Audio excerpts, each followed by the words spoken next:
皆さんこんにちは、レモン色です。絵が上手くなりたいなら模写をした方がいいよってよく聞きますよね。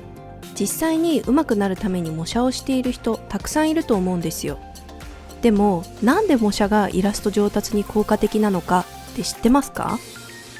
これ知ってないと上達を目指している人にとっては結構時間を無駄にしちゃうんじゃないかなと私は思っています。私はデジタルイラストを始めて約2年間でこのくらい成長することができたんですけど、これまでイラストを描き続けてきた経験から、なぜ模写がイラスト上達にいいと言われているのかというところを自分なりに分析してみました。上達はしたいんだけど模写ってめんどくさいんだよなとか、創作のが楽しいんだよなと思う気持ちもよーくわかります。でもこの動画を視聴しておくとイラスト上達にブーストがかかると思います。よかったら最後まで見ていってください。はい、それでは早速ですが結論を言っちゃいます。模写がイラスト上達に効果的な理由は、自分の現状と一番向き合える方法だからです。これはどういうことか、模写というインプット作業の工程を見ていくと理解できます。模写を通して私たちが物の色や形を覚えていく工程はこんな感じです。1、描こうとする。2、差を認識する。3、感情が刺激される。4、修正する。まず私たちは対象物を用意してイラストを描こうとします。この時この対象物を自分の認識で描こうとします。そうすると自分が描こうとしていた色や形と対象物の実際の色や形が違うことに気がつきます。この違いをこの動画内では差としています。違いに気づいた時、私たちはびっくりしますよね。あれ？私はこうなってると思ってたのになんかちょっと違ったなって。そしてもう一度対象物をよく見て自分のイラストを修正していきます。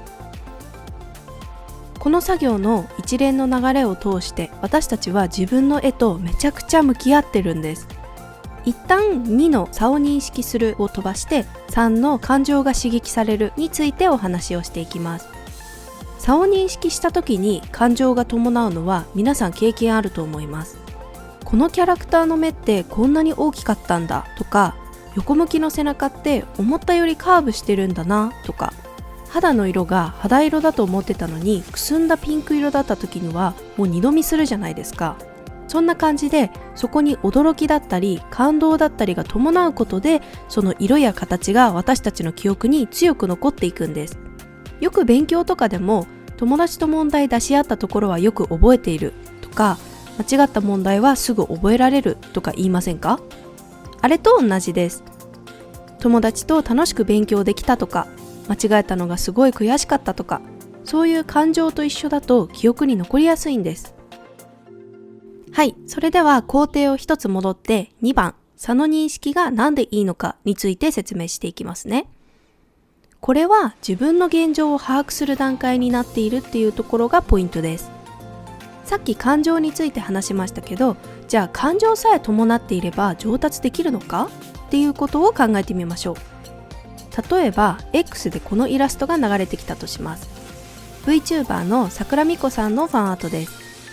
これを見たあなたはイラスト全体の色味にすごい心が動かされたとします。実はこれ大変恐縮なんですけど、私が描いたものです。ごめんなさいね。別に惹かれないって人もいるかもしれないんですけど、これは仮の話ということで、もしもの話です。で、そこであなたはこんな色の使い方があるんだ、私も同じような色味でイラスト描いてみたいなと思ったとします。その色味を素敵だと思ったなら思った分だけその色は強くあなたの印象に残ります。でもじゃあそれを後日この絵を見ないで再現してくださいって言われたらできますか？イラスト全体がピンクっぽくて赤い風船があったことは覚えていると思います。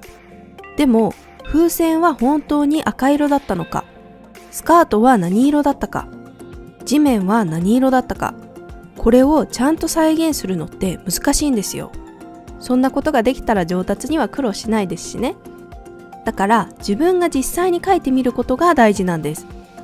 イラスト全体がピンクっぽいから、もともとキャラクターの衣装として青色であるスカートは青にピンクを足して、じゃあ紫色になるかなって思ってそう描いてみると、あれ、意外に光に当たってるところは結構ちゃんと青いなって気づくんです。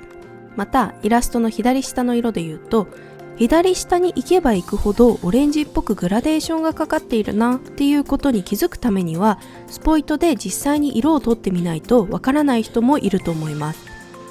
グラデーションになっていることがわかると、じゃあこれはクリスタの柔らかブラシ、アイビスペイントでいうエアブラシで表現できるなっていうところまで学べちゃうんです。こんな感じで実際に模写をして自分が認識している現状っていうのがあらわになることで、自分に足りない部分が洗い出されるんですよ。で、それが分かればあとはそこを修正すればいいだけなんです。だから差を認識することが重要なんです。そして最後、4番の修正するについて。これは自分で手を動かして描いているというところが大事になっています。最初に模写はインプットの作業っていうことを言ったと思うんですけど、この模写というインプット行為の最後の工程、修正するにはアウトプット要素が含まれています。何か知識やスキルを身につけたいときはアウトプットが一番効果的なんです。いくら教科書の公式ばかり読んでいても、問題を解く練習をしないと試験で高得点は取れません。アニメや漫画でも似たようなことが言えると私は思っています。一回見たアニメって時間が経つと細かい内容は結構忘れます。でもそのストーリーについての話題で友達と盛り上がると、その部分は比較的覚えていますよね。そんな感じで書いたり話したりすることって記憶定着にとてもいいんです。YouTube の添削動画で言われているアドバイスを聞き流して終わるのではなくて、その後自分の手を実際に動かして書くところまでやることが一番身になるんです。だから修正するところまでやるとそれだけ深く自分のものになるんです。ってな感じで、模写っていうのはこの1から4の工程の中に上達に効果的な要素がぎゅっと詰まってるんですよ。だから模写という方法がおすすめされているんです。模写をすると差を認識するので当然落ち込みます。自分の下手さが突きつけられるので。私もよく気力をなくしていたので気持ちはとてもよくわかります。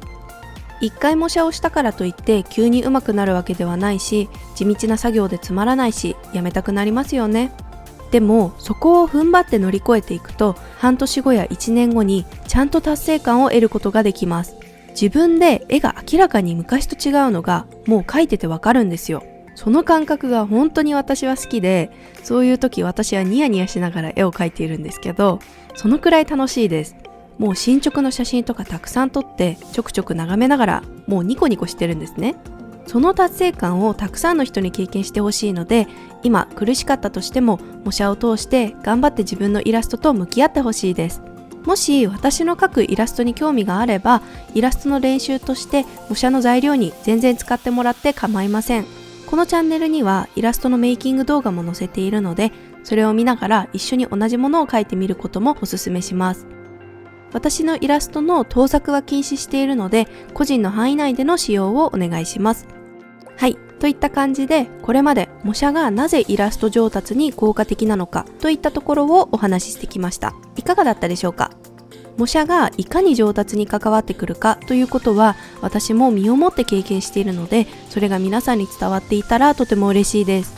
模写って要は真似をして吸収するっていうことをしているんですけど、そういった仕組みっていうのはお絵描き以外にも活かせる場面が多くあります。スポーツや音楽、話し方や振る舞い方などなど、できている人や上手な人を真似してそれを自分の中に落とし込む、そしてそれを自分で応用していくっていう学び方は本当にいろんなことに通じます。なのでイラストにはもちろんなんですけど、ぜひ他のことにも役立ててみてほしいです。この動画を見て新しい発見があったよって人は高評価とチャンネル登録よろしくお願いします。